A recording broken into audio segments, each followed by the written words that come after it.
Aroma T വിയുടെ എല്ലാ മാന്യ പ്രേക്ഷകർക്കും വേഗം വരുന്ന കർത്താവായ യേശു ക്രിസ്തുവിന്റെ ധന്യതിരുനാമത്തിലെ വന്ദനത്തെയും സ്വാഗതത്തെയും അറിയിക്കുന്നു. അനുഗ്രഹീതവും മനോഹരമായ നല്ല നിമിഷങ്ങൾക്കായി നല്ല ദിവസത്തിനായി ഞാൻ കർത്താവിന് സ്തോത്രം ചെയ്യുന്നു. ഇന്ന് അരോമ ടി വിയുടെ പ്രേക്ഷകരോടൊപ്പം നമ്മൾ ക്ഷണം സ്വീകരിച്ച ജോയിൻ ചെയ്തിരിക്കുന്ന കർത്താവിൻ്റെ ദാസൻ പ്രിയ ബിനോയ് ജോസഫാണ്. തൻ്റെ ജീവിതാനുഭവങ്ങൾ നമുക്കവർക്കും അനുഗ്രഹമായി തരേണ്ടതിന് ശ്രദ്ധയോടെ പ്രാർത്ഥനയോടെ സ്കിപ്പ് ചെയ്യാതെ അവസാനം വരെ ഈ വീഡിയോ കാണുകയും കേൾക്കുകയും ചെയ്യാം. നാം എല്ലാവരും പ്രാർത്ഥനയോടായിരിക്കുമ്പോൾ കർത്താവിൻ്റെ ദാസൻ പ്രിയ ബിനോയ് ജോസഫിനെ തികഞ്ഞ സ്നേഹത്തോടും ആദരവോടും കൂടി അരോമ ടി വിയുടെ പ്രേക്ഷകരോടൊപ്പം സമയത്തിനൊഴിക്കുന്നതിനായിട്ട് ഞങ്ങൾ സ്വാഗതം ചെയ്തു.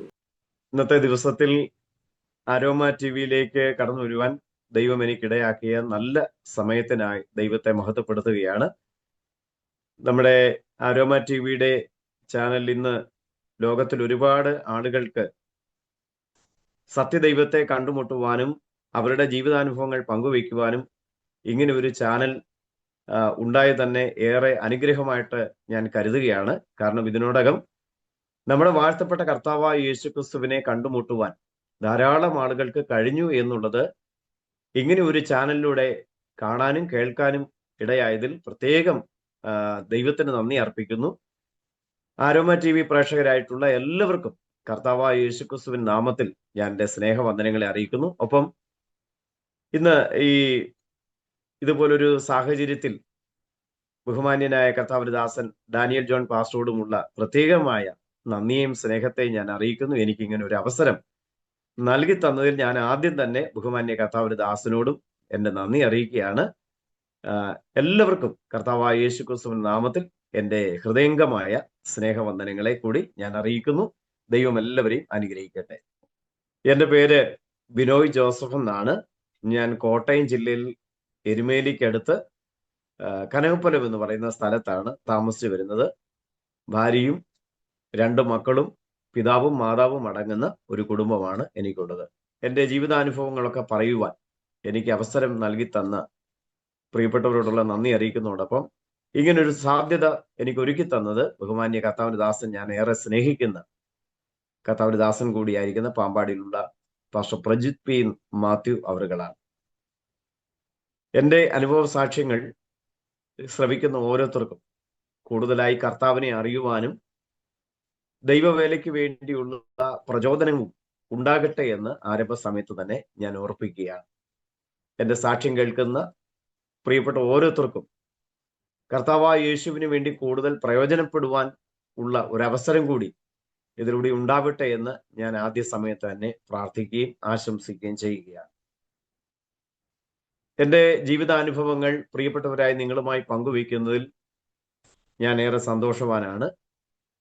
കാരണം ജീവിതത്തിൽ ഏതൊരു വ്യക്തിക്കും യേശുവിനെ അറിയുവാനുള്ള ഒരു സാഹചര്യവും മുഖാന്തരവും ഉണ്ടാകും എന്നുള്ളത് നമ്മുടെ എല്ലാം പച്ചയായ ജീവിതത്തിലെ അനുഭവങ്ങൾ മാത്രമാണ് എന്ന് നമുക്കറിയാം. അത്തരമൊരു സന്ദർഭവും സാഹചര്യവും എൻ്റെ ജീവിതത്തിലും ഉണ്ടായി. അത് ശ്രോതാക്കളായ എൻ്റെ സഹപ്രവർത്തകരും പ്രിയപ്പെട്ടവരുമായ നിങ്ങളോട് പങ്കുവയ്ക്കുന്നതിൽ ഞാൻ ഏറെ കർത്താവിൽ സന്തോഷിക്കുന്നു. എൻ്റെ കുടുംബത്തെക്കുറിച്ച് 1-2 കാര്യങ്ങൾ പറഞ്ഞു തുടങ്ങുവാൻ ഞാൻ ആഗ്രഹിക്കുകയാണ്. 2 മക്കൾ, ജോബറ്റ്, ജോയൽ എന്ന് പറയുന്ന 2 മക്കളാണ് എനിക്കുള്ളത്.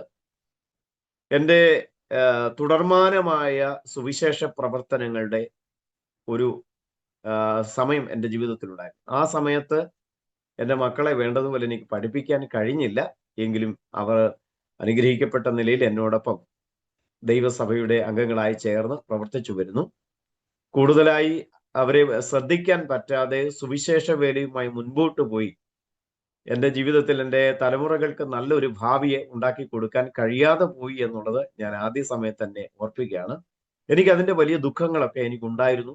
എങ്കിലും ക്രിസ്തുവിൽ ഞാൻ സന്തുഷ്ടനാണ്. കാരണം എൻ്റെ തലമുറകളെ സംബന്ധിച്ചിടത്തോളം അവർ ഏറ്റവും നല്ല സ്വഭാവമുള്ളവരായി വളരുന്നു.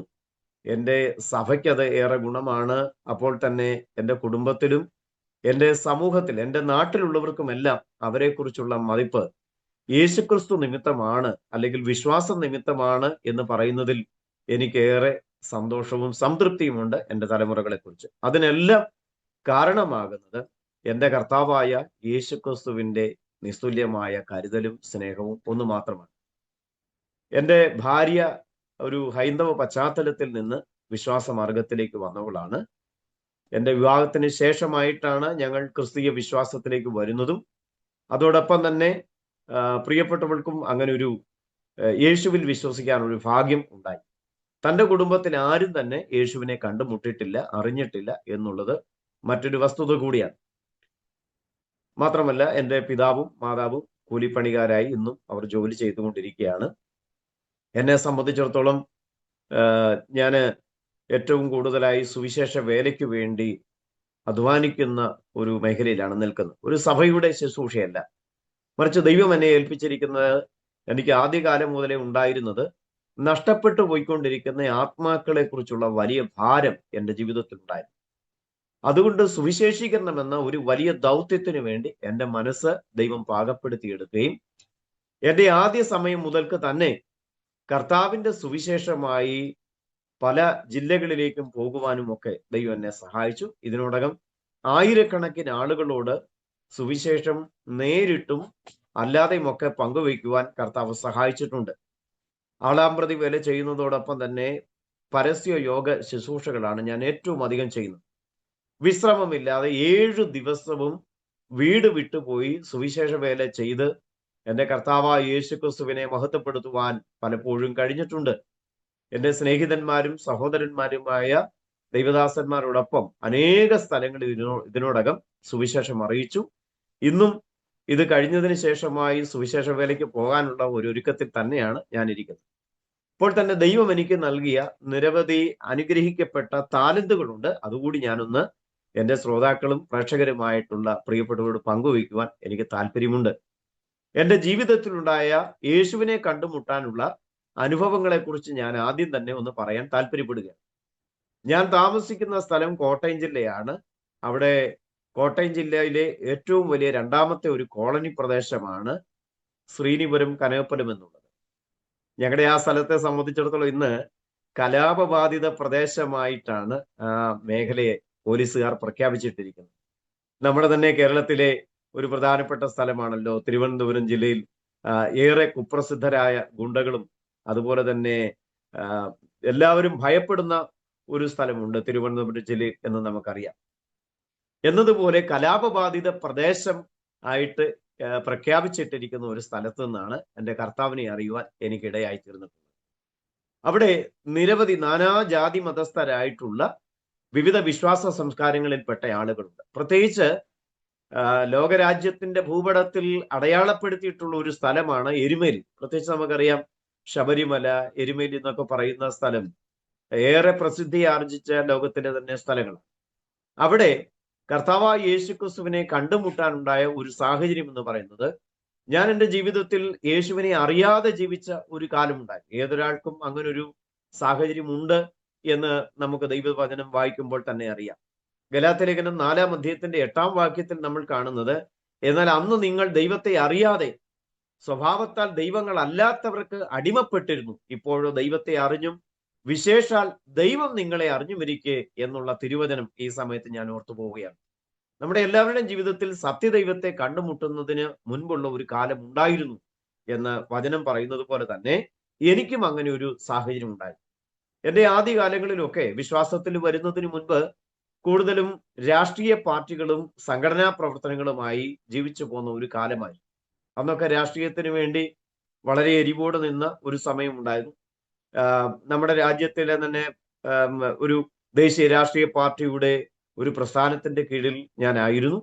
അങ്ങനെ അതിന്റെ ഉത്തരവാദിത്തപ്പെട്ട ചുമതലകളെല്ലാം വഹിച്ച് മുൻപോട്ട് പോകുന്ന സമയത്താണ് എൻ്റെ ജീവിതത്തിൽ സുപ്രധാനമായ ഒരു പ്രതിസന്ധി നേരിട്ടത്.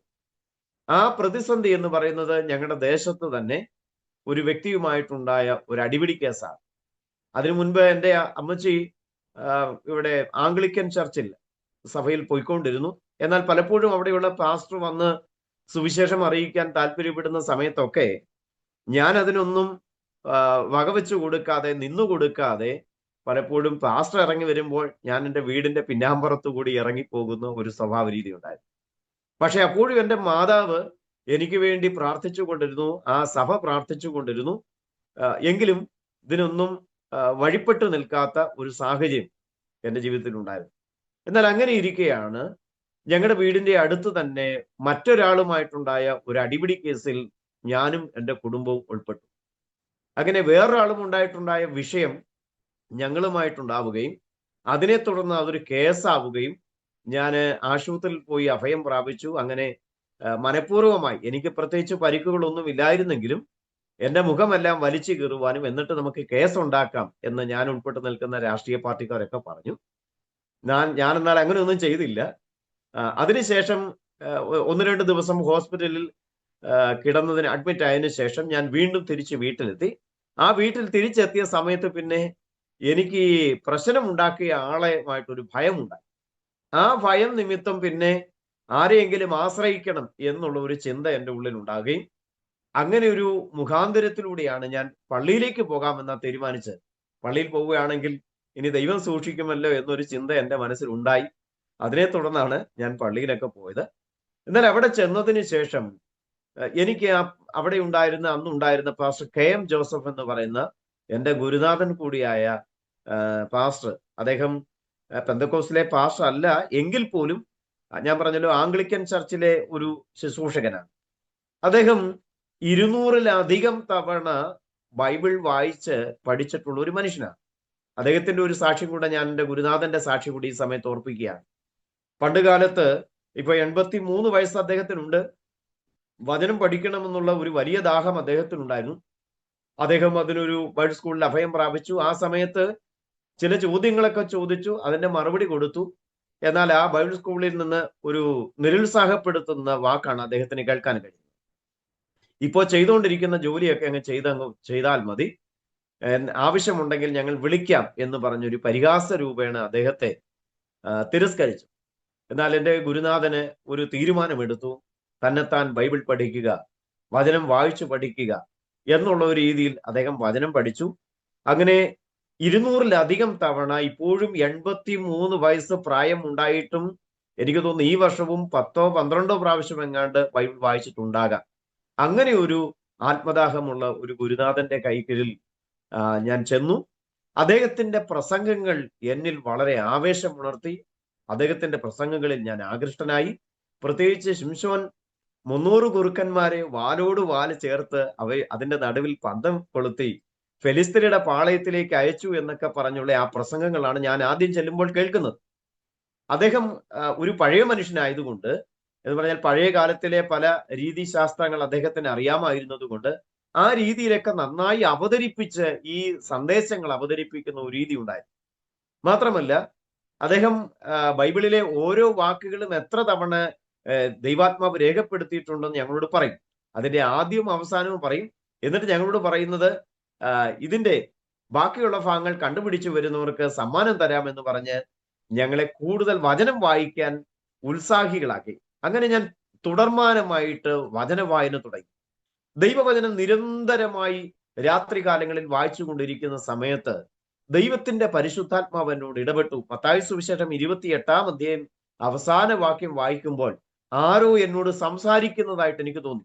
അത് പരിശുദ്ധാത്മാവാണോ അല്ലെങ്കിൽ ആരാണ് ഇങ്ങനെ സംസാരിക്കുന്നൊന്നും എനിക്കറിയില്ല. പക്ഷെ ഞാൻ വളരെ വ്യക്തമായി എൻ്റെ ജീവിതത്തിൽ അനുഭവിച്ചറിഞ്ഞതാണ് സ്നാനം എന്ന വിഷയത്തെക്കുറിച്ച്. അപ്പോൾ എനിക്ക് ധാരാളം കൂട്ടുകാരുണ്ട്, പെന്തക്കോസ്തിലെ കൂട്ടുകാരൊക്കെ ഉണ്ട്. അപ്പോൾ ഞാൻ അവരോട് തർക്കിക്കുമായിരുന്നു, നിങ്ങളുടെയിലും ബൈബിള്, ഞങ്ങളുടെയിലും ബൈബിള്, ഞങ്ങളും യേശുവിൽ വിശ്വസിക്കുന്നു, നിങ്ങളും യേശുവിൽ വിശ്വസിക്കുന്നു, പിന്നെന്തിനാണ് പെന്തക്കോസ്തിലേക്ക് വരേണ്ടത്, വേർപെട്ട സഭയിലേക്കൊക്കെ വരേണ്ടത് എന്ന് ഞാൻ ചോദിക്കുമായിരുന്നു. എന്നാൽ എൻ്റെ തുടർമാനമായ വചനധ്യാനത്തിലൂടെ ദൈവാത്മാവ് എന്നോട് സംസാരിച്ചു, സ്നാനം എന്ന വിഷയത്തെക്കുറിച്ച് സംസാരിച്ചു. അപ്പോൾ ഇതാരാണ് സംസാരിക്കുന്നൊന്നും എനിക്കറിയത്തില്ല. ഞാൻ വ്യക്തമായി എൻ്റെ ഉള്ളിൽ ഒരു ശബ്ദം തിരിച്ചറിയുകയാണ്. ഞാൻ ആ പുസ്തകത്തിലേക്ക് കൈവച്ചിട്ട് ഞാൻ ഇങ്ങനെ പ്രാർത്ഥിച്ചു, ദൈവമേ, ഞാൻ എന്ന് സ്നാനപ്പെടുമോ ആ സ്നാനപ്പെടുന്നതിന്റെ പിറ്റേ ദിവസം വേർപെട്ട ആരാധനയിൽ കർത്താവിനെ ആരാധിക്കാൻ പോകും എന്ന് പറഞ്ഞൊരു തീരുമാനമെടുത്തു. അങ്ങനെ ഇരിക്കുകയാണ് എൻ്റെ സുഹൃത്തുക്കളായ ചില ദൈവദാസന്മാർ എനിക്കുണ്ടായിരുന്നു, ഞാൻ പറഞ്ഞല്ലോ. അവരിൽ ഒരാൾ എന്നോട് പറഞ്ഞു, ഞാൻ ഇപ്പോൾ പഠിച്ചുകൊണ്ടിരിക്കുന്ന ബൈബിൾ കോളേജിൽ വന്ന് ഒരു വർഷം ഒന്ന് പഠിക്കേ, ഏതായാലും ഇപ്പോൾ പോയിക്കൊണ്ടിരിക്കുന്ന ഈ സഭയിൽ പ്രസംഗിക്കുകയും സൺഡേ സ്കൂൾ പഠിപ്പിക്കുകയൊക്കെ ചെയ്യുന്നുണ്ടല്ലോ, എങ്കിൽ ഒരു കാര്യം ചെയ്യൂ, എൻ്റെ കൂടെ വന്ന് ഒരു വർഷം ഒന്ന് പഠിക്കാൻ പറഞ്ഞു. ഏതായാലും ഞാൻ ആ വർഷം പോയപ്പോൾ എന്നെ അനുഗ്രഹിക്കപ്പെട്ട നിലയിൽ ദൈവവചനം പഠിപ്പിക്കാൻ ചില അധ്യാപകരെ ദൈവം മുൻകണ്ടിരുന്നു. ഞാൻ ഇടയ്ക്ക് മറ്റൊരു കാര്യം കൂടി സൂചിപ്പിക്കുകയാണ്. എൻ്റെ ജീവിതത്തിൽ ഈ അടിപിടി കേസ് ഉണ്ടായ സമയത്ത് ഞങ്ങളുടെ തൊട്ടടുത്തുള്ള ഒരു സഹോദരി, നന്നായി പ്രാർത്ഥിക്കുന്ന ഒരു സഹോദരി വന്നിട്ട് ഞങ്ങളുടെ വീടിന്റെ ഭിത്തിയും എല്ലാം ഇടിച്ച് ഞങ്ങൾ തന്നെ ഇടിച്ചു കളഞ്ഞ് കേസ് ഉണ്ടാക്കാൻ വേണ്ടി ഇടിച്ചു കളഞ്ഞു, ഭവനഭേദനം നടത്തി എന്ന് പറഞ്ഞ് ഒരു കേസ് ഉണ്ടാക്കാൻ വേണ്ടിയായിരുന്നു അങ്ങനെയൊക്കെ ചെയ്തത്.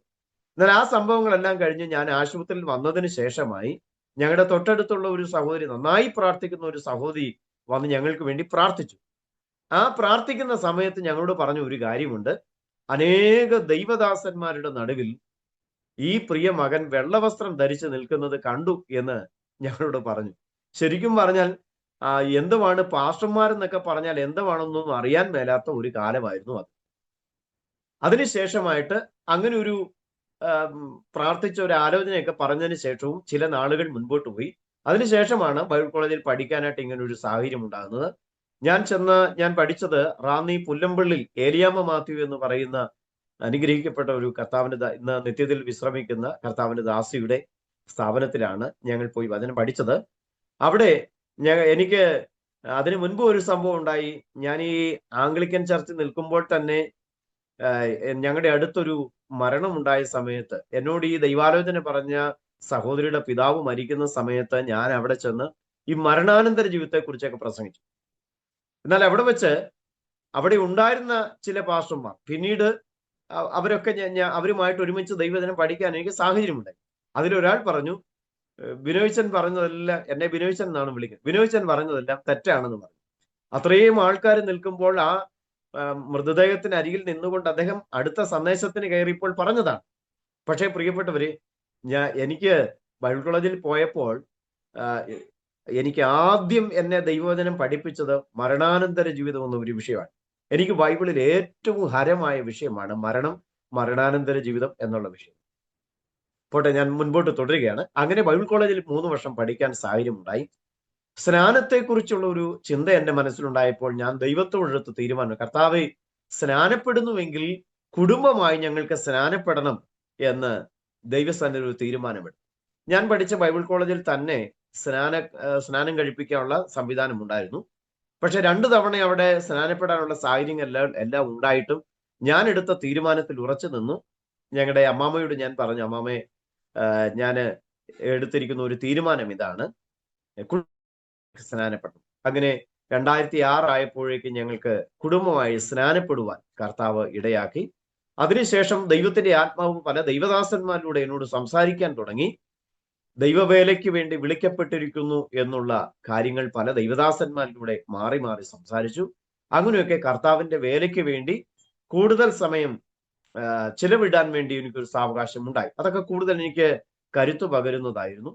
അങ്ങനെ ഒരുപാട് ദൈവാലോചനകൾ കേട്ടതിന് ശേഷമായി ഞാൻ ബൈബിൾ കോളേജിൽ പഠിക്കുന്ന അവസരത്തിൽ തന്നെ ദൈവം സംസാരിക്കാൻ തുടങ്ങി. അങ്ങനെ 3 വർഷം ബൈബിൾ പഠനം പൂർത്തീകരിച്ച് പിന്നെ തുടർന്ന് എനിക്ക് ഭയങ്കര എൻ്റെ ഉള്ളിലെ വേദന എന്ന് പറയുന്നത്, ദൈവമേ, ഈ കാണുന്ന മനുഷ്യരെല്ലാം കർത്താവിനെ അറിഞ്ഞില്ലെങ്കിൽ നശിച്ചു പോകുമല്ലോ എന്നൊരു ഭാരം എൻ്റെ അകത്തുണ്ടായി. അതിനുശേഷം ചില വർഷങ്ങൾക്ക് ശേഷം ഞാൻ എൻ്റെ വീട്ടിൽ ഇങ്ങനെ വിശ്രമിക്കുന്ന സമയത്ത് ഞാൻ ഇങ്ങനെ കിടക്കുകയാണ്. തറയിൽ കിടക്കുന്ന സമയത്ത് ഞാൻ എൻ്റെ ചെവിക്കകത്തേക്ക് വലിയ നിലവിളി കേൾക്കുകയാണ്. ഭയങ്കര നിലവിളി കേൾക്കാം. ഇതെന്താണ് സംഭവിക്കുന്നത് എനിക്കറിയില്ല. ഞാൻ തറയിൽ കിടന്ന് ഇങ്ങനെ പിടയ്ക്കുകയാണ്. കുറെ സമയം കഴിഞ്ഞപ്പോൾ അക്ഷരാർത്ഥത്തിൽ എന്നതുപോലെ ഞാനിത് അനുഭവിച്ചറിഞ്ഞ് 2 തവണ എനിക്ക് അങ്ങനെ ഒരു സംഭവം ഉണ്ടായി. ഞാൻ ദൈവത്തോട് ചോദിച്ചു, ദൈവമേ, എന്താണ് ഇങ്ങനെ ഒരു ശബ്ദം കേട്ടത്? എനിക്കറിയില്ല കർത്താവേ എന്ന് പറഞ്ഞപ്പോൾ അത് നരകത്തിലെ നിലവിളിയാണെന്ന് ദൈവാത്മാവെന്നെ ഓർപ്പിച്ചു. അതൊക്കെ എൻ്റെ ഉള്ളിൽ വലിയ ആത്മഭാരം ഉണ്ടാക്കി. ദൈവമേ, അങ്ങനെയെങ്കിൽ എൻ്റെ ജീവിതത്തിലെ നല്ല സമയവും കർത്താവിന്റെ വേല ചെയ്ത് അനേകരെ യേശുവിങ്കിലേക്ക് നേടണം എന്നുള്ള വലിയൊരു വാഞ്ചയുണ്ടായി. അങ്ങനെ ഞാൻ മുഴുവൻ സമയവും ഞാൻ കർത്താവിന്റെ വേലയ്ക്ക് വേണ്ടി വേർതിരിച്ച് ഞാൻ സമ്പൂർണമായും കർത്താവിന്റെ വേല ചെയ്തുകൊണ്ടിരിക്കുകയാണ്. ഞാൻ മറ്റൊരു ജോലിക്കും പോകുന്നില്ല. ചില വർഷങ്ങളോളം ഞാൻ പല ജോലികൾ മാറി മാറി ചെയ്തു. അതിനുശേഷമാണ് കർത്താവിന്റെ വേലയിൽ പൂർണ്ണമായി സ്ഥിരപ്പെട്ടത്. ഇന്ന് മറ്റൊരു ജോലിക്കും പോകുന്നില്ല. കിട്ടുന്ന സമയത്തൊക്കെ കർത്താവിന്റെ വേല ചെയ്യുകയാണ്. ആരെന്നെ ഒരു സുവിശേഷ വേലയ്ക്ക് വേണ്ടി വിളിച്ചാലും ഞാൻ പോകും. കാരണം ട്രാക്ട് കൊടുക്കാനാണെങ്കിൽ അങ്ങനെ, ഏതെങ്കിലും വിജനമായ സ്ഥലങ്ങളിൽ ആരോടെങ്കിലും സുവിശേഷം അറിയിക്കാൻ പോകാനാണെങ്കിൽ അങ്ങനെ. ദൈവം എനിക്ക് തന്നിരിക്കുന്ന ധാരാളം കഴിവുകളുണ്ട്. ആ കഴിവുകളെല്ലാം എൻ്റെ കർത്താവിന് വേണ്ടി പ്രയോജനപ്പെടുത്തുകയാണ്. ഞാൻ ഈ കഴിഞ്ഞ ദിവസമൊക്കെ ബാംഗ്ലൂരിലേക്ക് എൻ്റെ സഹോദരൻ വിജയകുമാറുമായി യാത്ര ചെയ്യുന്ന സമയത്ത് ഞാൻ തിരിച്ചു വന്നപ്പോൾ എൻ്റെ അങ്ങോട്ട് പോകുമ്പോഴും റൂമിൽ അവിടെ പോയി റൂം എടുത്ത് താമസിക്കുമ്പോഴും എൻ്റെ ഉള്ളിലുണ്ടായ വലിയൊരു വേദന ഉണ്ട്. 10,000-കണക്കിന് മനുഷ്യരെ ഈ യാത്രയിൽ ഞാൻ കണ്ടു. പക്ഷെ ഞാൻ കരഞ്ഞുപോയൊരു സംഭവം, എൻ്റെ കർത്താവേ, ഈ 10,000-ങ്ങളുടെ നടുവിൽ നിന്ന് സ്വർഗത്തിലെ ദൈവം എന്നെ കണ്ടല്ലോ, എന്നെ തെരഞ്ഞെടുത്തല്ലോ, ദൈവത്തിന് എന്നെ കാണാൻ കഴിഞ്ഞല്ലോ. എനിക്ക് രക്ഷിക്കപ്പെടാൻ കഴിഞ്ഞില്ലായിരുന്നെങ്കിൽ അവരിൽ ഒരാളെ പോലെ ഞാനും നശിച്ചു പോകുമായിരുന്നല്ലോ എന്നോർത്ത് എൻ്റെ വീട്ടിലും ഞാൻ ബാംഗ്ലൂരിലായിരുന്ന സമയത്തും ദൈവസ്ഥാനിൽ നിലവിളിയോടെ എൻ്റെ കർത്താവിനെ ഓർക്കാനൊക്കെ ഇടയായിട്ടുണ്ട്. അപ്പൊ അങ്ങനെയുള്ള ആത്മദാഹം നിമിത്തം സുവിശേഷ വേലയോട് അമിതമായ താല്പര്യമുണ്ടായിട്ട് ഞാനിപ്പോൾ കർത്താവിന്റെ വേല തുടർമാനമായി ചെയ്തുകൊണ്ടിരിക്കുകയാണ്. ഇനി എൻ്റെ കുടുംബത്തെക്കുറിച്ചൊക്കെ പറയാനുണ്ട്. എൻ്റെ ജീവിതത്തിൽ ഉണ്ടായ ചില അനുഭവ സാക്ഷ്യങ്ങളോടൊക്കെ പറയാനുണ്ട്. എന്നെ മരണകരമായ ചില സാഹചര്യങ്ങളിൽ ദൈവം വിടുവിച്ചിട്ടുണ്ട്. ഞാൻ കർത്താവിനെ അറിയുന്നതിന് മുൻപായിരുന്നു ഇതൊക്കെ സംഭവിച്ചത്. എന്നാൽ പിന്നീട് ദൈവവചനം പഠിക്കുമ്പോഴാണ് മനസ്സിലായത്, അമ്മയുടെ ഉദരത്തിൽ ഉരുവാകുന്നതിന് മുൻപ് ഞാൻ നിന്നെ അറിഞ്ഞു, ജാതികൾക്ക് പ്രവാചകനായി നിയമിച്ചിരിക്കുന്നു എന്നൊക്കെ യിരെമ്യാവിനോട് പറയുന്നത് കേൾക്കുമ്പോഴാണ് നമുക്ക് മനസ്സിലാകുന്നത്. പൗലോസൊക്കെ പറയുന്ന വാക്യങ്ങൾ, ലോകസ്ഥാപനത്തിനു മുമ്പേ പ്രിയനായവൻ നമ്മെ തെരഞ്ഞെടുത്തു, ഈ വാക്യങ്ങളൊക്കെ നമുക്ക് കൂടുതൽ ഉറപ്പു നൽകുന്നതാണ്. എൻ്റെ ജീവിതത്തിലുണ്ടായ 2 മരണകരമായ അനുഭവങ്ങളുണ്ട്. അത് പ്രധാനമായൊന്നും പറയാൻ ആഗ്രഹിക്കുകയാണ്. ഞങ്ങളുടെ അടുത്ത് വനമുണ്ട്. ആ വനത്തിൽ ഞാനും എൻ്റെ കൂട്ടുകാരും എല്ലാം ഞങ്ങൾ 5 പേര് കൂട്ടുകൂടി നടക്കുന്ന ഒരു യൗവന പ്രായമുണ്ടായിരുന്നു, വിവാഹത്തിനൊക്കെ മുൻപ്.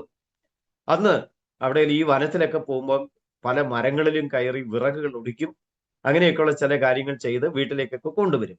എന്നാൽ ആ സമയത്ത് ഒരു വലിയ മരത്തിന്റെ മുകളിൽ കയറിയിട്ട് ഞാൻ അതിന്റെ തുഞ്ചം ഒടിച്ചുകൊണ്ട് താഴേക്ക് നിലം പതിച്ചു. എന്നാൽ കൂട്ടുകാരെല്ലാം ഓടി വന്നെങ്കിലും ഞാൻ പറഞ്ഞു, എനിക്ക് ഒന്നും പറ്റിയില്ല എന്ന് പറഞ്ഞ് എഴുന്നേറ്റ് വരാൻ ഇടയായിട്ടുണ്ട്. പിന്നെ മറ്റൊരു മരണകരമായ അവസ്ഥയിലേക്ക് ഞാൻ പോയതെന്ന് പറഞ്ഞാൽ, ഞങ്ങളുടെ കുടുംബ വീട്ടിൽ ഒരു കിണറുണ്ട്. ഒരുപാട് ആഴമൊന്നും ഇല്ലെങ്കിലും അടിത്തട്ട് മുഴുവൻ പാറയാണ്. കുറച്ച് വെള്ളം മാത്രം. ഒരു വേനൽക്കാല സമയത്ത് ഞാൻ വെള്ളം കോരുന്നതിന് മുൻപ് താഴെ കയറുകൊണ്ട് വലിച്ചു കയറ്റി വെള്ളം കോരുന്ന ഒരു സംവിധാനമായിരുന്നു. ഞാനിങ്ങനെ വെള്ളം കോരിക്കൊണ്ടിരിക്കുന്ന സമയത്ത് പാലത്തടി ഒടിഞ്ഞു. ഞാൻ തലയും കുത്തി താഴേക്ക് പോവുകയാണ്. പക്ഷേ അത്ഭുതം എന്ന് പറയട്ടെ, എനിക്കൊരു പോറല് പോലും ഏറ്റില്ല. ഒരു കാലൊന്നും മുറിയുകയോ മറ്റൊരു കാര്യം ചെയ്തില്ല. ഒരു തട്ടുപാറയുണ്ട്, അതിലൊരു ബെഞ്ച് പോലെയുണ്ട്. ഞാൻ അതിൽ ചെന്ന് ഇരിക്കുകയാണ്. അന്നേരപ്പോ ഒന്നും എനിക്ക് അതിശയമായിട്ട് തോന്നിയില്ലെങ്കിലും വിശ്വാസത്തിൽ വന്നതിന് ശേഷമാണ്, ദൈവമേ, തലയും കുത്തി താഴേക്ക് പോയ, കിണറ്റിലേക്ക് പോയ എന്നെ ആരാണ് ഇങ്ങനെ ഒരു അവസ്ഥയിൽ കൊണ്ടിരുത്തിയത്? എനിക്കൊന്നും പറ്റിയില്ലല്ലോ എന്ന് ഞാൻ ഓർത്തു. അവിടെയെല്ലാം ഞാൻ പിന്നീടാണ് വചനം വായിച്ചപ്പോഴാണ് മനസ്സിലായത്, ലോകസ്ഥാപനത്തിന് മുൻപ് അമ്മയുടെ ഉദരത്തിൽ ഉരുവാകുന്നതിന് മുൻപ് എന്നെ കണ്ട കർത്താവാണ് എന്നെ സൂക്ഷിച്ചത് എന്ന് പിന്നീട് ഞാൻ മനസ്സിലാക്കി എൻ്റെ ദൈവത്തെ സ്തുതിക്കാനൊക്കെ ഇടയായിട്ടുണ്ട്. ഇനി മറ്റൊരു എൻ്റെ ജീവിതത്തെക്കുറിച്ചുള്ള ചില കാര്യങ്ങൾ പറയാൻ ആഗ്രഹിക്കുന്നു. ഞാൻ പറഞ്ഞല്ലോ, എനിക്ക് പിതാവും മാതാവും ഭാര്യയും 2 മക്കളുമാണുള്ളത്. എൻ്റെ പിതാവും മാതാവും ദീർഘവർഷങ്ങളായി കൂലിപ്പണി ചെയ്തുകൊണ്ട് വരികയാണ്. എൻ്റെ ഭാര്യ ഹൗസ് വൈഫായി വീട്ടിലുണ്ട്. എൻ്റെ ഭാര്യ ഒരു SNDP വിഭാഗത്തിൽ നിന്ന് കർത്താവിനെ അറിഞ്ഞ ഒരു വ്യക്തിയാണ്. ഞങ്ങളുടെ വിവാഹം തന്നെ ലവ് മാരേജ് ആയിരുന്നു. അത് വളരെ അതുകൂടി ഒന്ന് പങ്കുവയ്ക്കാൻ താല്പര്യപ്പെടുകയാണ്. എൻ്റെ പ്രിയപ്പെട്ടവളെ, ഒരു 1 സൈഡ് പ്രേമമായിരുന്നു സത്യം പറഞ്ഞാൽ. അതൊക്കെ കർത്താവിനെ അറിയുന്നതിന് മുൻപുള്ള കാര്യങ്ങളായിരുന്നു. അതുകൂടെ ഞാൻ അങ്ങ് തുറന്നു പറയാണ്. യേശുവിനെ അറിയുന്നതിന് മുൻപുള്ള കാലമായിരുന്നു. ശരിക്കും പറഞ്ഞാൽ എനിക്ക് സ്നേഹം ഉണ്ടായിരുന്നു, അവൾ എന്നെ സ്നേഹിച്ചിരുന്നില്ല. പക്ഷെ ഞങ്ങളെല്ലാം അയൽവാസികളും ഒക്കെ ആയിട്ട് താമസിച്ചവരാണ്.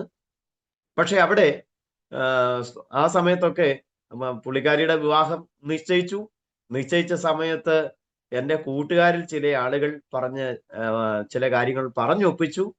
അങ്ങനെ അവളെ ഭീഷണിപ്പെടുത്തി ഞാൻ സത്യം പറഞ്ഞാൽ പ്രേമിക്കാതെ എൻ്റെ കൂട്ടുകാർ കൊട്ടേഷൻ എടുത്തുകൊണ്ട് വിളിച്ചുകൊണ്ട് വന്നതാണ് എൻ്റെ ഭാര്യ. കല്യാണ നിശ്ചയത്തിന്റെ തലേ ദിവസം എൻ്റെ ഭാര്യ, ഇപ്പോൾ ആയിരിക്കുന്ന മിനി, കർത്താവിന്റെ ദാസി, ഇന്ന് വളരെ അനുഗ്രഹിക്കപ്പെട്ട നിലയിൽ എനിക്ക് ശുശ്രൂഷയ്ക്കൊക്കെ വലിയ കൈത്താങ്ങലാണ്. അങ്ങനെ എൻ്റെ കൂട്ടുകാർ ഒരാൾ പറഞ്ഞു, നമുക്ക് വീട്ടിൽ കയറി ഈ വ്യക്തിയെ നമുക്ക് ഭീഷണിപ്പെടുത്തി കൊണ്ടുവരാം. അങ്ങനെ ഈ കൂട്ടുകാർ സംസാരിച്ച് വീട്ടിലേക്ക് കയറ്റി വീട്ടിൽ നിന്ന് വിളിച്ചോണ്ട് ഇറക്കി വരുന്ന ഒരു സംരംഭം, അങ്ങനെ ഒരു കാര്യത്തിലാണ് എൻ്റെ കൂടെ ഈ എൻ്റെ ഭാര്യ ഇപ്പോൾ ആയിരിക്കുന്നത്. പിറ്റേ ദിവസം കല്യാണ നിശ്ചയമാണ്. അങ്ങനെ ഒരു പ്രതിസന്ധിയുടെ മുഖത്ത് വെച്ചാണ് എൻ്റെ പ്രിയപ്പെട്ടവൾ എൻ്റെ കൂടെ വരുന്നത്. അങ്ങനെ വീട്ടുകാരും എല്ലാം വെറുത്തൊരു വല്ലാത്ത പ്രതിസന്ധിയിലായിരുന്നു. ഇപ്പോൾ ഏകദേശം 30 വർഷമായി ഞങ്ങൾ ഒരുമിച്ച് വളരെ അനുഗ്രഹിക്കപ്പെട്ട സന്തോഷകരമായ ഒരു ജീവിതം നയിക്കുന്നു. എൻ്റെ ജീവിതത്തിന്റെ എല്ലാ മേഖലയിലും എനിക്ക് ഏറ്റവും കരുത്ത് പകരുന്നത് കർത്താവ് കഴിഞ്ഞാൽ പിന്നെ, കർത്താവും വചനവും ഒക്കെ കഴിഞ്ഞാൽ പിന്നെ എൻ്റെ ശക്തി കേന്ദ്രം എന്ന് പറയുന്നത് എൻ്റെ പ്രിയപ്പെട്ടവളാണ്. എന്നാൽ ചില വർഷങ്ങൾക്ക് മുൻപ് വളരെ ദാരുണമായ ചില അനുഭവങ്ങളിലൂടെ താൻ കടന്നുപോയി. ഇന്നും എന്നോടൊപ്പം ഉണ്ട്. ഞാൻ എവിടെ പോയാലും പ്രാർത്ഥനയ്ക്ക് പോയാലും എനിക്ക് ശുശ്രൂഷയ്ക്കൊക്കെ ഏറ്റവും കരുത്തായിരുന്നെങ്കിലും താന് പ്രാർത്ഥനയിൽ വളരെ ശക്തമായി മുന്നേറിയ ഒരാളായിരുന്നു. എന്നാൽ ഇടയ്ക്ക് തൈറോയ്ഡ് എന്ന രോഗം വന്ന് താൻ വളരെയധികം ക്ഷീണിച്ച് ഒരു വല്ലാത്ത മരണാസന്നയായ ഒരു സമയം. അന്നൊക്കെ നാട്ടുകാർ പറഞ്ഞു, ഞങ്ങള് മരുന്ന് കഴിക്കാതെ ജീവിക്കുന്ന ഒരു കാലമായി, പ്രാർത്ഥിച്ച് ഈ വ്യക്തിയെ കൊല്ലാനിട്ടിരിക്കുകയാണെന്ന് വീട്ടുകാരും അയൽവാസികളും എല്ലാം പറഞ്ഞു പരത്തി ഒരു വല്ലാത്ത പ്രയാസം അന്നുണ്ടായി. എന്നാൽ ഇന്ന് താൻ സുഖം പ്രാപിച്ച് വീണ്ടും ശക്തിയായി കർത്താവിന് വേണ്ടി പ്രയോജനപ്പെട്ടുകൊണ്ടിരിക്കുന്നു. പ്രിയപ്പെട്ടവള് എൻ്റെ ജീവിതത്തില് ഏറ്റവും വളരെ കരുത്താണെന്ന് പറയാൻ കാരണം, എൻ്റെ ശുശ്രൂഷകളിലൊക്കെ ദൈവം പല അത്ഭുതങ്ങൾ, അടയാളങ്ങളൊക്കെ ചെയ്തിട്ടുണ്ട്. അങ്ങനെയൊക്കെ ചെയ്യുന്ന ശുശ്രൂഷകൾ ദൈവം എന്നെ കൊണ്ട് ചെയ്യിപ്പിച്ചു. ആ സമയത്തൊക്കെ ഞാൻ എവിടെ പോയാലും എനിക്ക് വേണ്ടി വളരെ ആത്മാർത്ഥമായി പ്രാർത്ഥിച്ച് എനിക്ക് എൻ്റെ ശുശ്രൂഷയ്ക്ക് കൂടുതൽ കരുത്ത് പകരുന്നത് എൻ്റെ പ്രിയപ്പെട്ടവളാണ്. ഇന്നും ഞങ്ങൾ വളരെ സന്തോഷത്തോടെയും സമാധാനത്തോടെയും കർത്താവിൽ ആശ്രയിച്ച് മുൻപോട്ട് പോകുന്നു. മാത്രമല്ല, ഇന്ന് ഞങ്ങളുടെ വീട്ടിൽ എല്ലാ വ്യാഴാഴ്ച തോറും ഒരു പ്രാർത്ഥന നടക്കുന്നുണ്ട്. പ്രിയപ്പെട്ടവളെ ശക്തമായ നിലകളിൽ അവിടെ കർത്താവിന് വേണ്ടി പ്രയോജനപ്പെടുത്തുവാൻ ദൈവം ഉപയോഗിച്ചു കൊണ്ടിരിക്കുന്നു. മാത്രമല്ല, എൻ്റെ മക്കളെ കുറിച്ച് കൂടി ഞാനൊന്ന് പറയാണ്. മൂത്തയാൾക്ക് 29 വയസ്സായി, ഇളയാൾക്ക് 27 വയസ്സായി. അവർ വിവാഹിതരല്ല. ഞാനിങ്ങനെ ഈ സുവിശേഷ വേലയ്ക്ക് എൻ്റെ വീട് വിട്ടുപോകുമായി 2-3 ദിവസങ്ങളൊക്കെ വീട് വിട്ടുപോയി. വീടിനടുത്താണെങ്കിലും വീട്ടിൽ വരാതെ എൻ്റെ ചർച്ചിൽ പോയി വിശ്രമിക്കുമായിരുന്നു. രാവിലെ അവിടെ നിന്ന് എഴുന്നേൽക്കും. വീണ്ടും പ്രത്യേകിച്ച് ഞങ്ങൾ ഇടുക്കി ഹൈറേഞ്ച് മേഖലയിൽ ഒരുപാട് സ്ഥലങ്ങളിൽ ദീർഘനാളുകൾ കർത്താവിന്റെ വേല ചെയ്തു. കൂടുതലും പരസ്യയോഗങ്ങളും ആളാമ്പ്രതി സുവിശേഷീകരണ പ്രവർത്തനങ്ങളും ഒക്കെ ആയിട്ടാണ് ഞങ്ങൾ മുൻപോട്ട് പോയത്. എൻ്റെ ചർച്ചിലെ പാസ്റ്റർ സിജു ജോസഫ്, അദ്ദേഹത്തിന്റെ ജ്യേഷ്ഠൻ ബിജു, ഞങ്ങളൊക്കെ കൂടാതെ കുറെ ദൈവദാസന്മാരടങ്ങുന്ന ഒരു ടീം വർക്ക് ഞങ്ങൾക്കുണ്ടായിരുന്നു. അന്നൊക്കെ വളരെ ശക്തമായി കർത്താവിന് വേണ്ടി വേല ചെയ്തു. ഞാൻ ഓർക്കുകയാണ്, അപ്പോസ്തലന്മാർ ആദ്യ കാലഘട്ടത്തിൽ ചെയ്ത പോലുള്ള ശുശ്രൂഷകൾ ഞങ്ങളെ കൊണ്ട് ദൈവം ചെയ്യിപ്പിച്ചു. പോകുന്ന സ്ഥലത്ത് ഓൺ ദ സ്പോട്ടിൽ തന്നെ ദൈവത്തിന്റെ പ്രവൃത്തികൾ കാണുവാനും പല വിടുതലുകൾ ദൈവം ചെയ്യുന്നതൊക്കെ കാണാൻ ദൈവം സഹായിച്ചു. എന്നാൽ എൻ്റെ കൂട്ടുകാരായ ദൈവദാസന്മാരുടെ വിവാഹത്തിനൊക്കെ ശേഷം പല ജീവിതത്തിന്റെ തിരക്കുകളിലേക്കൊക്കെ മാറി ഞങ്ങൾ ആ ടീം പ്രവർത്തനങ്ങളൊന്നും ഇപ്പൊ സജീവമല്ല. എങ്കിലും ഞങ്ങൾ എല്ലാം ഒരുമിച്ച് ഒരു ചർച്ചയിലാണ് മുൻപോട്ട് പോയിക്കൊണ്ടിരിക്കുന്നത്. അപ്പൊ ഞാനിങ്ങനെ വീട്ടിൽ വരാതെ, എൻ്റെ കുഞ്ഞുങ്ങളെ ശ്രദ്ധിക്കാതെ, സുവിശേഷ വേലയുടെ ദാഹവും ഒരു ഭ്രാന്ത് പിടിച്ചവനെ പോലെ, പൗലോസ് ഭ്രാന്ത് പിടിച്ച് നടന്നവനായിരുന്നു എന്ന് പറഞ്ഞതുപോലെ അങ്ങനെ ഒരു അവസ്ഥ എന്റെയും ജീവിതത്തിലുണ്ടായി. അതുകൊണ്ട് എൻ്റെ കുട്ടികളുടെ വിദ്യാഭ്യാസത്തെ എനിക്ക് ശ്രദ്ധിക്കാനേ പറ്റിയില്ല. അവര് മൂത്തയാള് +2 വരെ പോയി, അതിനുശേഷം ഇളയാള് 10ാം ക്ലാസ് വരെ പോയി. ഞാൻ ഈ കുഞ്ഞുങ്ങളുടെ വിദ്യാഭ്യാസം ശ്രദ്ധിക്കാൻ പറ്റാഞ്ഞത് കൊണ്ട് അവർക്ക് ഇന്നൊരു വിദ്യാഭ്യാസത്തിന്റെ ജോലിയോ കാര്യങ്ങളോ ഒന്നുമില്ല. പക്ഷെ എങ്കിലും അവർ വളരെ എന്നോടും എൻ്റെ കുടുംബത്തിലും വളരെ അനുസരണമുള്ള മക്കളായി. സഭയ്ക്കും ദേശത്ത് എൻ്റെ സമൂഹത്തിലൊക്കെ എൻ്റെ കുഞ്ഞുങ്ങളെ കുറിച്ച് നല്ല മതിപ്പുണ്ട്. കാരണം എൻ്റെ മക്കൾ യാതൊരുവിധ ദോഷവും ഉണ്ടാക്കാതെ വളരെ സൗമ്യ സ്വഭാവമുള്ളവരായി അവർ ജീവിച്ചു പോരുകയാണ്. സമൂഹം തന്നെ അവരെക്കുറിച്ച് നല്ല സാക്ഷ്യം പറയുന്നുണ്ട്. അത് ഞങ്ങളുടെ മിടുക്കുകൊണ്ടോ പ്രാപ്തി കൊണ്ടോ ഒന്നുമല്ല, മറിച്ച് എൻ്റെ കർത്താവായ യേശുക്രിസ്തുവിന്റെ സ്നേഹം, എൻ്റെ കർത്താവായ യേശുക്രിസ്തുവിന്റെ കൃപ ഒന്നു മാത്രമല്ല, അത് മറ്റൊന്നുമല്ല എന്ന് ഞാൻ പറയുകയാണ്. എൻ്റെ സ്വഭാവങ്ങൾ, ഞങ്ങളുടെ മാതാപിതാക്കന്മാരായ ഞങ്ങളുടെ മികച്ച സ്വഭാവം ഒന്നുമല്ല, പിന്നെ എൻ്റെ കർത്താവായ യേശുക്രിസ്തുവിന്റെ ആ ദിവ്യമായ സ്നേഹവും കരുതലുമാണ് ഉള്ളത്. എൻ്റെ മക്കളെക്കുറിച്ച് കഴിഞ്ഞ ദിവസങ്ങളിലൊക്കെ എനിക്ക് വളരെ ഭാരമായിരുന്നു. ഇപ്പോൾ മൂത്തയാൾക്കൊരു വിവാഹപ്രായം എത്തി നിൽക്കുകയാണ്. പക്ഷേ എൻ്റെ കുഞ്ഞുങ്ങളുടെ ഭാവി എന്തായിത്തീരുമെന്നുള്ള വലിയ ആശങ്കയുണ്ടായിരുന്നു. അങ്ങനെ ഇരിക്കുന്ന സമയത്ത് പല ദൈവദാസന്മാരും ദൈവാലോചനകൾ പറഞ്ഞു. ഞാൻ ദൈവവചനത്തിൽ നിന്ന് തന്നെ എനിക്ക് ആശ്വാസം കണ്ടെത്താൻ കഴിഞ്ഞെങ്കിലും എൻ്റെ ഹൃദയത്തിനൊരു സ്വസ്ഥതയില്ലാതിരുന്ന സമയമുണ്ടായി. എന്നാൽ ഈ അടുത്ത നാളുകളിൽ ദൈവം എന്നെ ശാന്തനാക്കി, സമാധാനമുള്ളവനാക്കി. വളരെ അതിശയകരമായി ദൈവത്തിന്റെ ആത്മാവ് എന്നോട് ഇടപെട്ടു. ഞാനിങ്ങനെ സമാധാനത്തോടെ ഇരിക്കുന്ന ഒരു സമയം കൂടിയാണ്. എൻ്റെ മക്കളുടെ വിവാഹമൊന്നും കഴിഞ്ഞിട്ടില്ല എങ്കിലും അവരിപ്പോൾ ചില ജോലികൾ ചെയ്ത് 3 പേര്, എൻ്റെ കൂട്ടുകാരന്റെ മോനും കൂടെ ജോലി ചെയ്ത് അവരിപ്പോൾ മുൻപോട്ട് പോയിക്കൊണ്ടിരിക്കുകയാണ്. മാത്രമല്ല മറ്റു ചില കാര്യങ്ങൾ കൂടി ഞാൻ ഓർപ്പിക്കാൻ ആഗ്രഹിക്കുന്നത്, ദൈവം എനിക്ക് തന്ന താലന്തുകളെ കുറിച്ചാണ് പറയാൻ ഞാൻ ആഗ്രഹിക്കുന്നത്. ഞാൻ എൻ്റെ സ്കൂളിൽ പഠിക്കുന്ന എൻ്റെ ജന്മസ്ഥലം എന്ന് പറയുന്നത് കോട്ടയം ജില്ലയിൽ തന്നെ. ഞാനിപ്പോൾ താമസിക്കുന്ന സ്ഥലത്തു നിന്ന് ഒരു 10 കിലോമീറ്റർ മാറിയാണ് ചേനപ്പാടി എന്ന് പറയുന്ന ഒരു സ്ഥലത്ത്. 4ാം ക്ലാസ് വരെ വിദ്യാഭ്യാസം അവിടെ ചെയ്തു. അതിനുശേഷമായിട്ട് കരുണാകരൻ മുഖ്യമന്ത്രി ആയിരിക്കുന്ന സമയത്ത് ഈ പല ദേശങ്ങളും ഇങ്ങനെ കുടിയൊഴിപ്പിക്കപ്പെടുന്ന ഒരു സാഹചര്യമുണ്ട്. അന്ന് ഞങ്ങൾ താമസിച്ച സ്ഥലത്തു നിന്നും ഞങ്ങളെ കുടിയൊഴിപ്പിച്ചാണ് ഇന്ന് ഒരു കോളനി പ്രദേശത്ത് ഞങ്ങൾ താമസിച്ചു വരും. ഞാൻ പറഞ്ഞല്ലോ, ഞങ്ങളുടെ കോളനി പ്രദേശം എന്ന് പറയുമ്പോൾ കലാപബാധിത പ്രദേശമായിട്ട് പ്രഖ്യാപിച്ചിരിക്കുന്ന സ്ഥലമാണ്. എങ്കിലും ദൈവം എന്നെ അവിടുന്ന് കണ്ടു, ഞങ്ങളെ കുടുംബമായി കണ്ടു എന്നുള്ളത് ഒരിക്കലും നമുക്ക് വർണ്ണിക്കാനും ഊഹിക്കാനും പറഞ്ഞാൽ തീരാത്തതുമായ ഒരു അത്ഭുതം തന്നെയാണ്. അപ്പോൾ അങ്ങനെ ഞാൻ ചേനപ്പാടിയിൽ 4ാം ക്ലാസ് വരെ വിദ്യാഭ്യാസം ചെയ്തതിനു ശേഷം ഇവിടെ എരുമേലിയുടെ ഈ പ്രദേശത്തേക്ക് വന്നു. ഞാനും 10ാം ക്ലാസ് വരെ പോയുള്ളൂ. 10ാം ക്ലാസ് കഴിഞ്ഞപ്പോഴത്തേനും, ആ സമയമായപ്പോഴത്തേനും ഈ സ്ഥലം വളരെ ജനസാന്ദ്രതയുള്ള ഒരു സ്ഥലമാണ്. ഏകദേശം ഞങ്ങളുടെ വാർഡിൽ തന്നെ 900 വീടുകളുണ്ട് എന്നാണ് കണക്ക്. 900 വീടുകൾ മേളിലാണ് കണക്ക് വന്നിരിക്കുന്നത്. അപ്പൊ ആ സ്ഥലത്ത് ധാരാളം ചെറുപ്പക്കാരായിട്ടുള്ള ആളുകളുണ്ട്. അവരോടൊക്കെ ഒരുമിച്ചുള്ള കൂട്ടുകെട്ട് നിമിത്തം എൻ്റെ വിദ്യാഭ്യാസത്തിൽ എനിക്ക് ശ്രദ്ധിക്കാൻ കഴിഞ്ഞില്ല. അങ്ങനെ ഞാൻ 10ാം ക്ലാസ് വരെ പോയുള്ളൂ. തുടർന്ന് ജോലികളൊക്കെ ചെയ്തിങ്ങനെ ജീവിച്ചു വരികയായി. അതിനുശേഷം ഞാൻ സ്കൂളിൽ പഠിക്കുന്ന സമയത്ത് തന്നെ എനിക്ക് പാടാനുള്ള ചെറിയ കഴിവ് ഉണ്ട് എന്ന് എനിക്ക് അറിയാമായിരുന്നു. അങ്ങനെ ഞാൻ സ്കൂളിൽ പാട്ട് പാടും. എൻ്റെ ടീച്ചേഴ്സ് തന്നെ പാട്ട് പാടിക്കുമായിരുന്നു. സ്കൂളിലെ ആനിവേഴ്സറിക്കൊക്കെ ആകെ 2 പാട്ടേ പാടിയിട്ടുള്ളൂ. പിന്നെ ഞങ്ങളുടെ നാട്ടിൽ തന്നെ ഒരു ക്ലബ്ബുണ്ട്. അതിൻ്റെ ആനുവൽ പ്രോഗ്രാം വരുമ്പോഴത്തേനും ഓണാഘോഷ പരിപാടികൾക്കൊക്കെ സിനിമാ പാട്ടുകളും ഒക്കെ പാടുമായിരുന്നു. അതിനുശേഷം ഞാൻ അവിടെയും 2 പാട്ടുകളെ സ്റ്റേജിൽ കയറി പാടിയിട്ടുള്ളൂ. അതിനുശേഷം എൻ്റെ അടുത്ത് തന്നെ ഒരു സുഹൃത്തുണ്ടായിരുന്നു. അദ്ദേഹത്തിന് മൈക്ക് ഒക്കെ ഉണ്ടായിരുന്നു. അദ്ദേഹത്തിന്റെ കൂടെ ഈ മൈക്ക് സെറ്റ് ഓപ്പറേറ്റ് ചെയ്യാനൊക്കെ പോകുമായിരുന്നു. അദ്ദേഹം ഇതെല്ലാം സെറ്റ് ചെയ്തു തരും. ഞാനാണ് ആദ്യം ഭജനപ്പാട്ട് പാടുന്നത്. എല്ലാ സ്ഥലത്തും ചെല്ലുമ്പോൾ ആദ്യത്തെ പാട്ട് ഭജനപ്പാട്ട് പാടുന്നതാണ് ഞാനായിരുന്നു. അങ്ങനെയൊക്കെ ഉള്ള ഒരു കാലമുണ്ടായിരുന്നു. അതിനുശേഷം ദൈവസന്നിധി വന്നതിന് ശേഷം ദൈവം എനിക്ക് പാടാൻ തന്ന കഴിവുകൾ പ്രയോജനപ്പെടുത്താൻ തുടങ്ങി. എന്നെ ഒരു കൂട്ടുകാരൻ ഒരു കൺവെൻഷൻ വിളിച്ചുകൊണ്ട് പോയി. അവിടെ പാടാൻ ഒരു അവസരം ലഭിച്ചു. അതിപ്പോ എനിക്ക് തോന്നുന്നു 2008-2009 കാലഘട്ടങ്ങളിലായിരുന്നു. അതിനുശേഷം ഇന്നു വരെ ധാരാളം സ്ഥലങ്ങളിൽ പാട്ടുകൾ പാടാൻ ദൈവം എന്നെ സഹായിച്ചു. കൺവെൻഷൻ വേദികളിൽ തന്നെ കൺവെൻഷൻ, കല്യാണം, മരണം, ഈ മീറ്റിങ്ങുകൾക്കെല്ലാം പാടാൻ നിരന്തരമായി പാടിക്കൊണ്ടിരിക്കാൻ കർത്താവ് എന്നെ സഹായിച്ചു കൊണ്ടിരിക്കുന്നു. കഴിഞ്ഞ 2022 പരസ്യോഗ ശുശ്രൂഷകൾ നടക്കുന്ന സമയത്ത് മുക്കൂട്ടുതറ എന്ന് പറയുന്ന സ്ഥലം, ഞങ്ങളുടെ അടുത്ത സ്ഥലമാണ് മുക്കൂട്ടുതറ. കൊടിത്തോട്ടം എന്നൊക്കെ പറഞ്ഞ് ഞങ്ങളുടെ അടുത്ത സ്ഥലങ്ങളാണ്.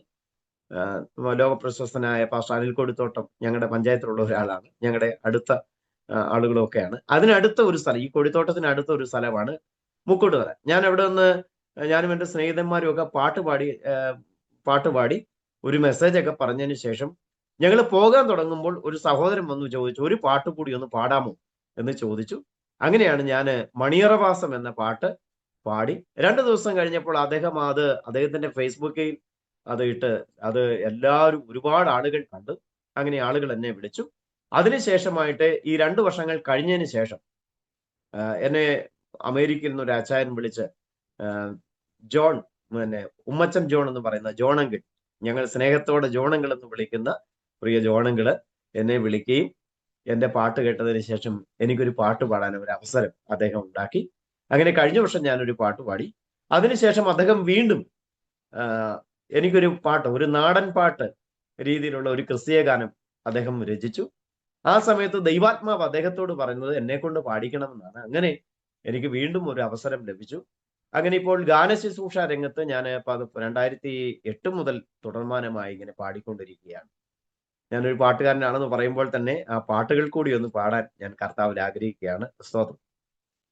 മണിയറവാസം ചെയ്തിടുവാൻ മണവാളനെ മനമുരുകുന്നേ മണിയറവാസം ചെയ്തിടുവാൻ മണവാളനെ മനമുരുകുന്നേ സിയോൻ രാജ്യത്തിൽ പോയിടുവാൻ സിയോൻ ഗാനങ്ങൾ പാടിടുമേ സിയോൻ രാജ്യത്തിൽ പോയിടുവാൻ സിയോൻ ഗാനങ്ങൾ പാടിടുമേ.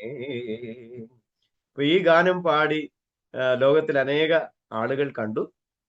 അമേരിക്കയിൽ നിന്നും മറ്റു പല രാജ്യങ്ങളിലും മ്യൂസിക് ഡയറക്ടേഴ്സ് എന്നെ വിളിച്ചു.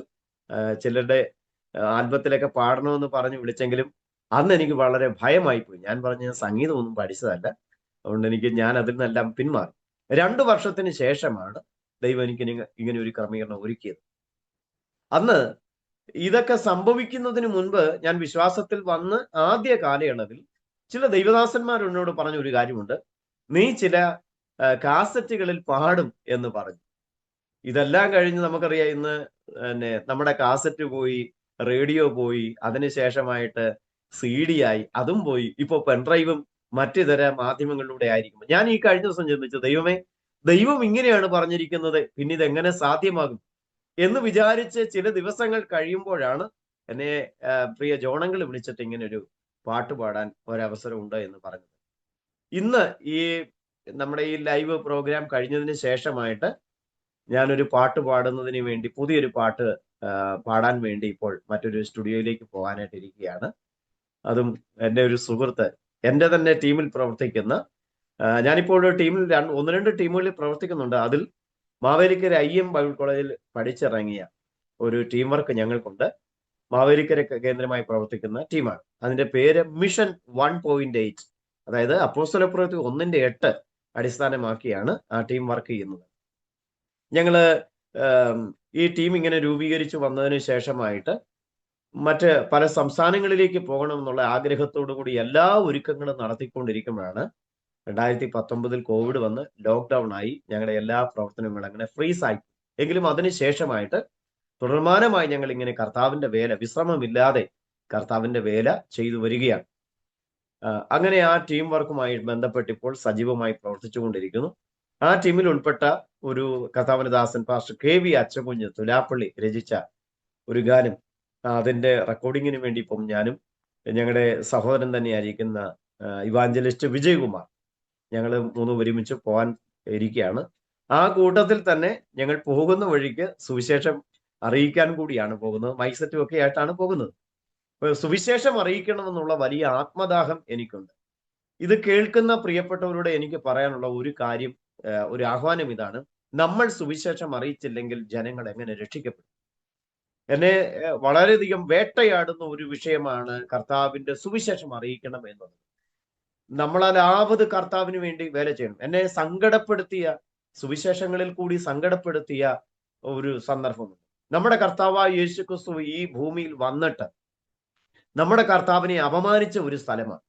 നമ്മുടെ കർത്താവിനെ ക്രൂശിച്ച, വേദനിപ്പിച്ച ഒരു സ്ഥലമാണ് ഈ ഭൂമി.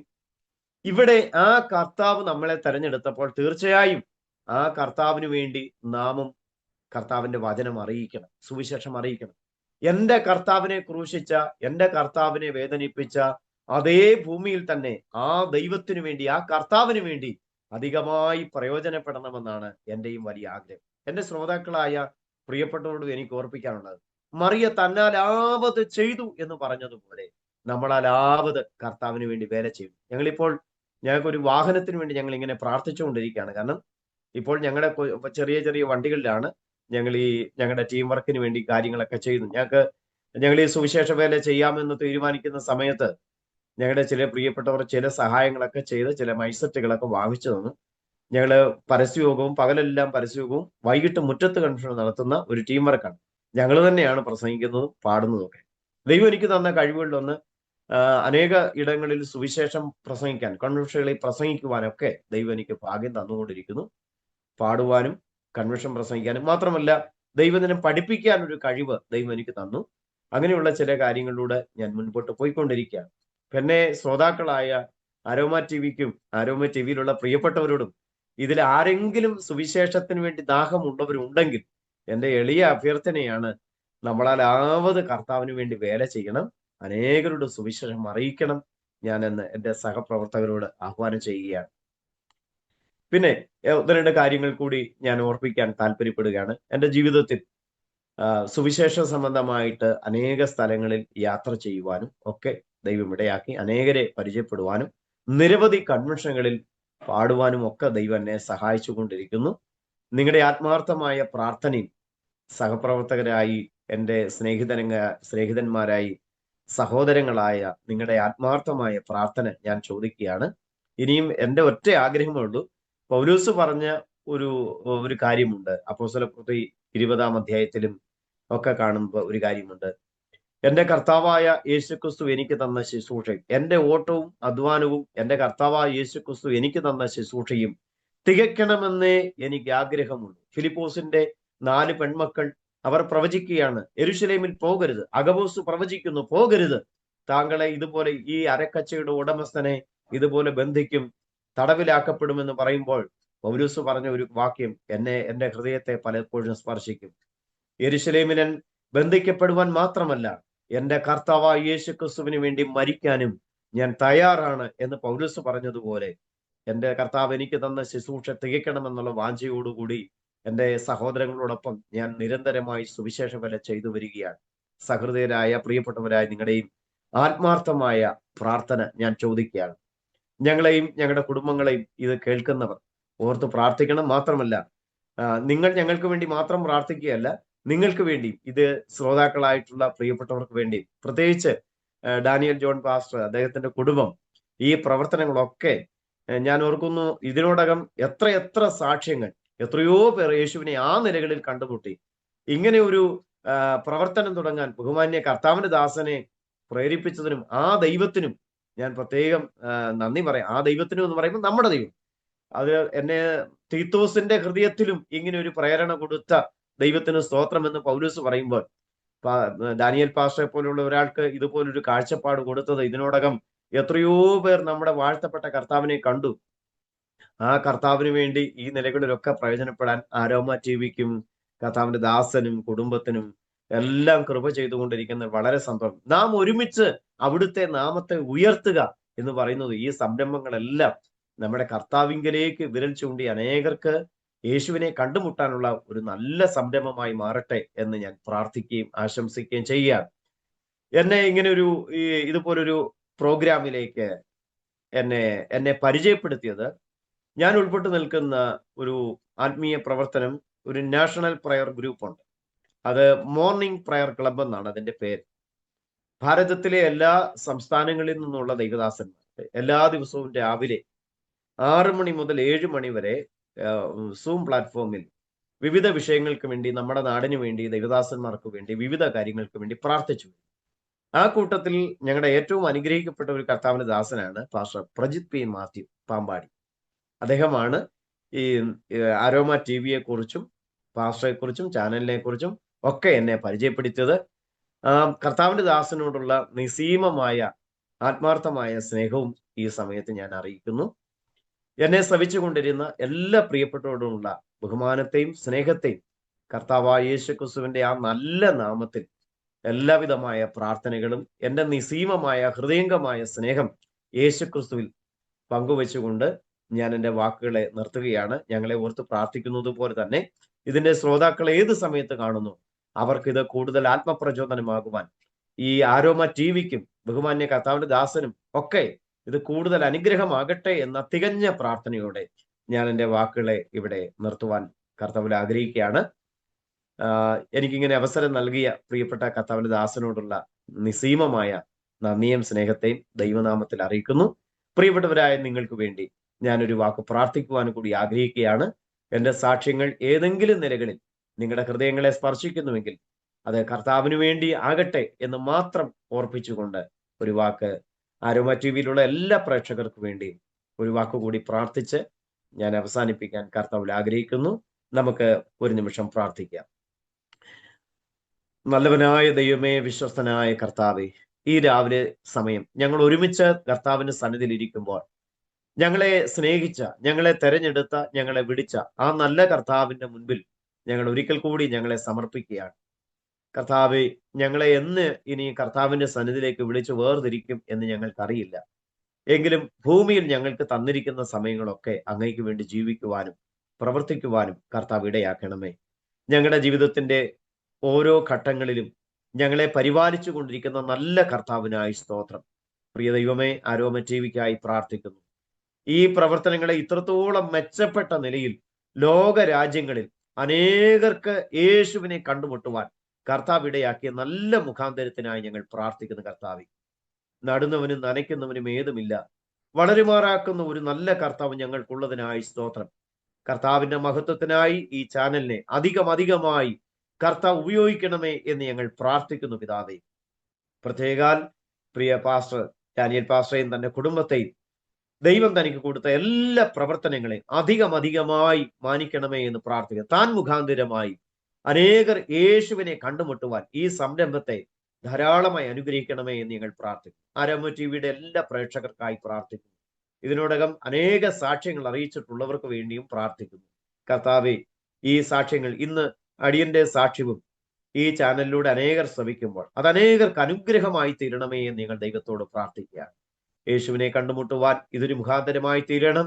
നിറഞ്ഞ മനസ്സോടെ പിതാവിന്റെയും പുത്രന്റെയും പരിശുദ്ധാത്മാവിന്റെയും പവിത്ര നാമം ചൊല്ലി ഈ ചാനലിനെയും ഇതിന്റെ പ്രവർത്തകരായ കർത്താവിന്റെ ദാസനെയും കുടുംബത്തെയും സകല പ്രേക്ഷകരെയും ഒന്നിച്ച് അനുഗ്രഹിച്ച് പ്രാർത്ഥിക്കും. അവിടുന്ന് ഞങ്ങളുടെ പ്രാർത്ഥന കേൾക്കണമേ. അങ്ങയുടെ വരവിനായി ഞങ്ങൾ എല്ലാവരെയും ഒരുക്കണം. യേശു ക്രിസ്തുവിൻ പരിശുദ്ധ നാമത്തിൽ ചോദിക്കുന്നു, നല്ല പിതാവേ, കൃപയുണ്ടായി കേൾക്കുമാറാകണമേ. ആമേൻ, ആമേൻ, ആമേൻ. താങ്ക് യു കർത്താവിൻ്റെ ദാസൻ ബിനോയ് ജോസഫ്. വളരെ അനുഗ്രഹിക്കപ്പെട്ട ജീവിതാനുഭവങ്ങൾ ദൈവനാമ മഹത്വത്തിന് വേണ്ടി അരോമ ടിവിയുടെ ശ്രോതാക്കളോടൊപ്പം പങ്കുവയ്ക്കുവാൻ സമയം വേർതിരിച്ചതിന് കർത്താവിൻ്റെ ദാസനോടതായി നന്ദി സ്നേഹം അറിയിക്കുന്നു. കർത്താവ് ധാരാളം അനുഗ്രഹിക്കട്ടെ, കുടുംബത്തെ അനുഗ്രഹിക്കട്ടെ, ശുശ്രൂഷ മണ്ഡലങ്ങളെ ദൈവം അനുഗ്രഹിക്കട്ടെ എന്ന് ഞങ്ങൾ പ്രാർത്ഥിക്കുന്നു. ദേവദാസൻ്റെ ജീവിതത്തിലെ സാക്ഷ്യം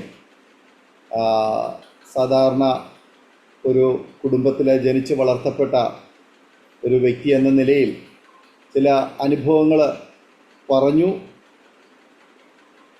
യേശുവിനെ കണ്ടെത്തുവാൻ ഇടയായി തീർന്ന ആ സാഹചര്യം ഓർപ്പിക്കുകയുണ്ടായി.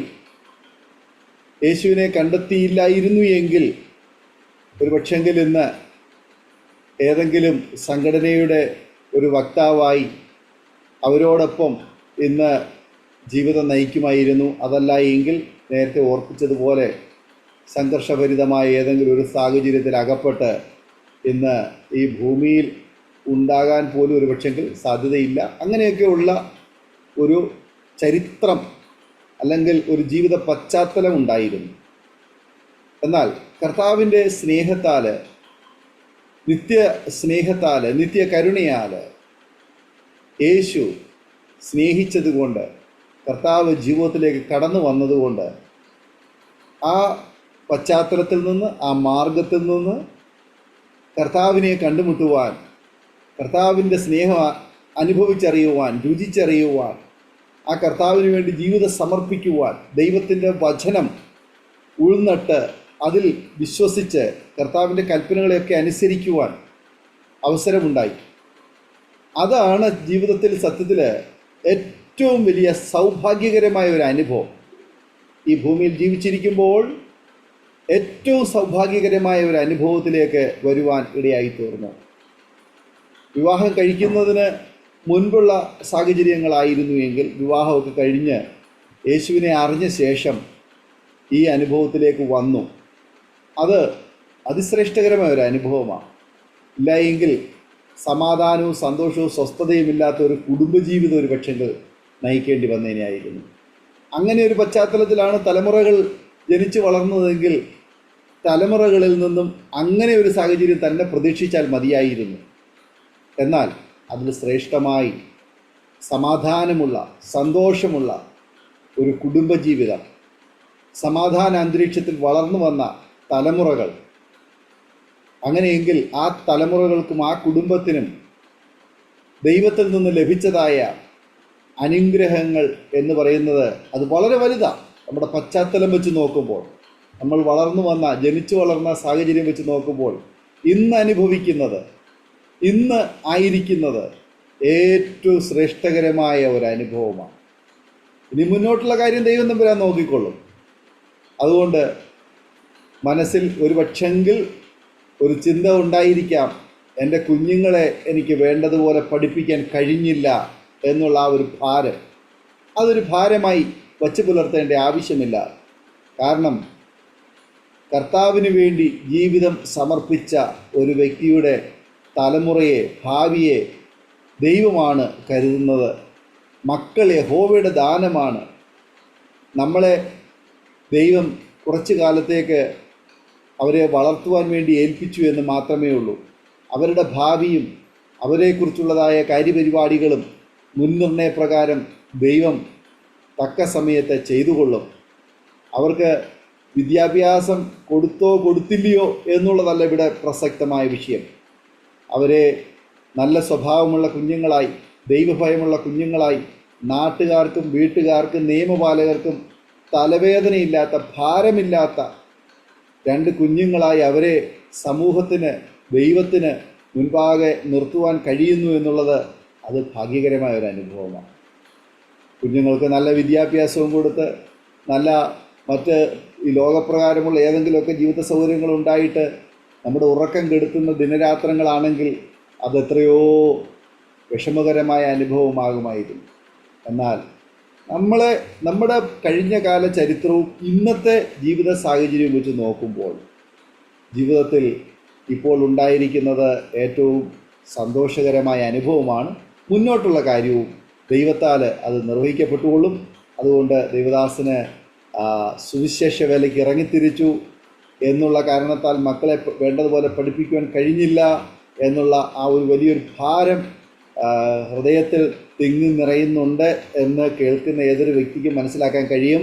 ഒരു പക്ഷെങ്കിൽ കുഞ്ഞുങ്ങളോ ഭാര്യയോ വീട്ടുകാരോ ഒരു പക്ഷെങ്കിൽ പറയുന്ന വാക്കുകളായിരിക്കാം അങ്ങനെ ഒരു ചിന്ത, അല്ലെങ്കിൽ കൂടെ അങ്ങനെ ഒരു കാര്യം മനസ്സിലേക്ക് കടന്നു വരുന്നത്. എന്നാൽ അതെല്ലാ പ്രിയപ്പെട്ടവർക്കും അത് ഒരു ആശ്വാസമായിട്ടാണ് ഞാൻ ഈ കാര്യങ്ങൾ പറയുന്നത്. ദൈവത്തിൻ്റെ സമാധാനം നിങ്ങളിൽ വന്നു എന്നുള്ളതാണ് ഏറ്റവും വലിയ അനുഗ്രഹം.